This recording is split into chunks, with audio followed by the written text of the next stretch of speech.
Sebelumnya Buya izinkan perkenalkan, nama saya Fahri Reza dari Fisika FMIPA, dan alhamdulillah beberapa waktu lalu sudah selesai jadi alumni Unsri, Pak.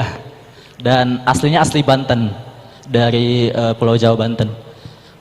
Berkenaan dengan pertanyaan di sini, sebenarnya memang out of the topic dari yang Buya sampaikan, tapi sebenarnya masih berkenaan dengan tema kali ini gitu. Dan ini juga mungkin mewakili dari teman-teman generasi ini ya, generasi penerus ya, generasi seangkatan gitu. Farid umur 22 tahun, dan mungkin dalam hal ini mengenai prinsip ataupun keistiqomahan menjaga sebagai pribadi muslim, seorang pemuda yang baik dan istilahnya itu apa ya, menjaga sampai ke pernikahan gitu.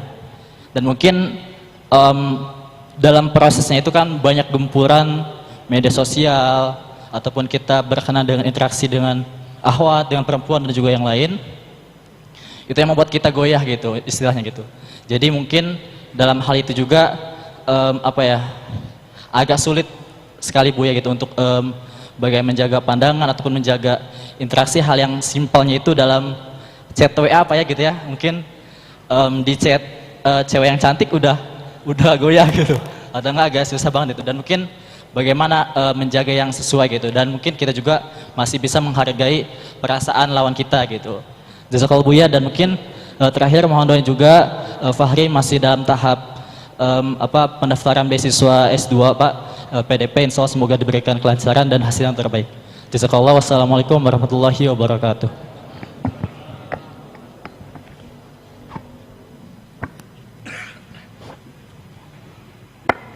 Baik, apa yang Buya sampaikan, ngatur hati, kedekatanmu dengan Allah itu nanti yang akan menentukan langkahmu. Selagi rasa takutmu kepada Allah kamu pupuk terus, solusi itu mudah. Urusan syahwat, pernikahan misalnya. Ada orang nikah lambat, makanya termasuk kunci yang luar biasa di hari ini adalah mempercepat pernikahan, mempermudah urusan pernikahan. Dan kendala nikah lambat itu ternyata bukan dari permasalahan pernikahan itu sendiri, bukan. Karena apa? Dia lebih sering menikmati sesuatu yang belum halal, sehingga menunda dia untuk melangkah kepada yang halal. Kalau kita sudah pandai menutup pintu haram, trek, pasti pintu halal akan segera kebuka. Itu otomatis. Karena kita sudah tidak melirik kepada pintu haram, maka pintu halal akan kebuka. Nikah, orang ragu-ragu nikah, banyak pertimbangan, tapi melakukan yang haram kadang tidak pakai pertimbangan. Kan banyak, naudzubillah, ada, semoga Allah menjaganya, mengampuni. Ada tiba-tiba hamil, luar nikah dan sebagainya. Pertimbangan apa itu? Ayo. Sementara nikah, dia ragu maju ke sana. Karena apa? Dia sudah biasa dengan yang haram, sehingga pintu halal semakin jauh. Semakin kita takut kepada Allah, semakin mudah pintu halal dibuka. Sehingga untuk menikah itu, nah ini pintu ini kita termasuk untuk anak-anak muda. Jadi jadikan, kalau bisa ini harus dirubah. Zaman Habibana waktu sekolah sangat beda dengan hari ini. Belum ada telepon aja, belum ada televisi, hanya TVRI ya. TVRI itu paling film acara yang paling serem itu pun nggak menonton kita, film akhir pekan. Itu yang punya televisi hanya Pak Lurah. Itu pun hitam putih. Kalau pengen warna dikasih itu. Itu nggak ada godaan zaman itu. Sangat berbeda dengan hari ini, wahai anak-anakku semuanya. Maka pernikahan, kalau memang sudah dirimu punya hajat besar untuk menikah, pintu halal harus dibuka. Cuman cara pintu halal ini harus pandai. Misalnya tentunya adalah dengan cara bukan malah jatuh cinta itu menjerumuskan. Sebab kalau sudah terlanjur jatuh cinta itu, dia itu harus bersama dengan orang yang sebetulnya akalnya nggak bisa nerima. Ini harus ada, nanti ada kursus, biasanya kursus cinta. Kita biasanya kalau di sana di Uswaga, di kampus-kampus sana kita buat kursus cinta. Jadi begini sederhananya kalau masalah urusan hati itu. Jika ada yang mengetuk hatimu, jangan izinkan hatimu untuk membukanya, biarkan akalmu yang membukanya. Jadi berpikir.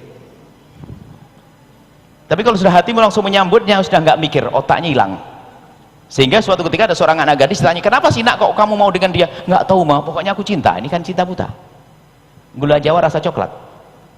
Nggak, jadi akalmu berpikir, bukan sekedar nuruti aku lagi senang, aku ini bahaya sekali. Makanya yang terjerumus itu dengan begitu. Tapi di saat dirimu dalam akal sehat, syahwatmu tinggi, syahwatku tidak bisa tahan, tapi akal masih sehat, aku milih. Sehingga di saat melamar si A nggak diterima, nggak pusing, pindah ke B, B nggak diterima C, sampai dapat. Tapi lihat, dunia itu menjadi seperti seluas daun kelor, nggak diterima sudah kiamat, mati, stres, mesti minum es degan, minum obat. Ini. Jadi anakku semuanya, pintu halal kamu buka. Lah kan saya mau kuliah, lah tinggal nikahmu dengan siapa ini? Yang ngerti dong lah kamu mau kuliah. Dulu waktu kita kuliah, nikah waktu kuliah, sebab saya punya prinsip, daripada saya dosa kan ribet, saya nikah masih kuliah. Waktu kita baru ngambil S2 langsung nikah. Makanya istri itu adalah termasuk orang tercepat, dia baru masuk kampus langsung dapat S2 dia. Bingung orang, kok bisa? Iya, dia baru masuk kampus langsung dapat S2. Dia rekor dia. Jadi baru masuk kampus langsung dapat S2. Ini sini. Setelah itu apa? Kita sekolah sampai sama-sama kuliah. Sederhana nak, BSS. Bayar sendiri-sendiri. Wong semuanya punya cita-cita. Mertua punya harapan, saya punya harapan. Bayar sendiri-sendiri, nggak ada masalah.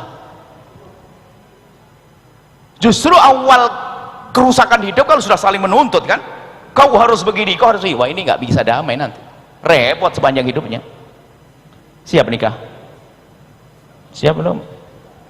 Nah, kalau orang, aduh saya ngelamar dia nggak berani, minta profesor suruh ngelamarkan, Buya kan ngelamarkan dia, lebih hebat nanti. Artinya apa? Jangan senang dulu, kalau senang dulu kamu tertipu nanti. Senang dulu, masya Allah. Kalau diingatkan sama orang akan berkata seperti Majnun Laila, ya kamu melihat dia dengan matamu makanya kamu tidak senang, coba kau lihat dia dengan mataku, kan repot gitu. Ini kan, jadi insya Allah anakku, maksudnya secara umum pintu halal jangan ragu nak.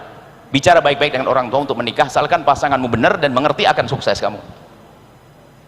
Sekarang naudzubillah, insya Allah kalian tidak, dan insya Allah di unsur juga tidak. Biasa saat ini laki perempuan sudah melakukan zina dan sebagainya sambil melanjutkan kuliah, sudah tidak peduli ini semuanya. Alangkah sengsaranya mereka. Pintu halal kita buka dengan cara yang benar. Makanya kalau calon mertuamu dengar ini pun oke. Maka cari mertua yang dengar omonganmu ya, jadi nanti bisa BSS. Cuman biarpun BSS, saya tahu diri dong suami kok. Jadi caranya BSS, kalau dapat kiriman habisin dulu milik saya, baru kalau habis milik istri. Jangan milik istri diambilin dulu dong, nggak bener dong ini. Jadi maksudnya sederhana ya nah. Jadi takutmu kepada Allah itu yang akan menjadikan kamu nikah itu mudah, nggak susah. Akhirnya itu punya halal. Di samping itu, kalau sudah punya pasangan yang halal, matamu terjaga, semakin hari semakin indah. Biarpun orang sudah punya istri, tapi matanya sering jelatan dengan tontonan kotor, istrinya menjadi tidak indah lagi bagi dia. Karena apa? Yang dia ada di otaknya adalah yang di hayalan, tidak ada di alam nyata, gara-gara nonton film-film kotor itu. Bahaya nak film kotor itu. Istrinya biarpun cantik menjadi kalah dengan yang hayalnya, sehingga dia mengejar apa yang dia di hayalannya, nggak ada di alam nyata karena hanya lihat film. Makanya ghaddul basar, jaga mata, maka setelah itu akan mudah nikah, semakin indah dengan pasangan yang halal. Itu adalah babnya bab akhlak, perlu waktu yang panjang untuk itu semuanya ya. Insya Allah cepat nikah, jangan ragu sebelum S2. Kayaknya yang nemenimu adalah istrimu nanti. Tenang aja nak, nikah itu penting, sudah 20 ya. Baik, yang lain. Setelah Anda menyaksikan video ini, jangan lupa berselawat kepada baginda Nabi Muhammad sallallahu alaihi wa alihi wa sahbihi wasallam.